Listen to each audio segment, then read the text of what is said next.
Hi teachers and children. ఇది చాలా useful అయినటువంటి వీడియో.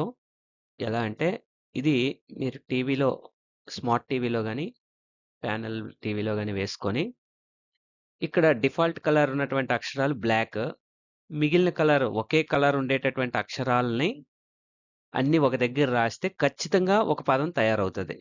ఇలా ఒకే కలర్ ఉండే అక్షరాలన్నీ ఒక చోట రాసుకుంటూ ఆ కలర్లో ఉండే అక్షరాలతో వచ్చే పదాలని రాయమని పిల్లలకి ఇస్తే చాలా చక్కగా ఈ యాక్టివిటీ అనేది జరుగుతది. దీన్ని పవర్ పాయింట్‌లో చేయడానికి ట్రై చేస్తాను ఇంకొకసారి. ప్రస్తుతానికి ఇది బ్లాక్ బోర్డ్ మీద అయితే రాసుకొని, బ్లాక్ బోర్డ్ మీద అక్కర్లేదు, టీవీలో వేసి చూపించి, అది ఆన్ చేసి ఉంచితే పిల్లలు దాంట్లో పదాలు రాసుకుంటారు. మనం ఏదైనా వర్క్ చేసుకునేటప్పుడు ఇలాంటి వీడియో చాలా బాగా ఉపయోగపడతది అని ఇచ్చేయడం జరిగింది. Thank you.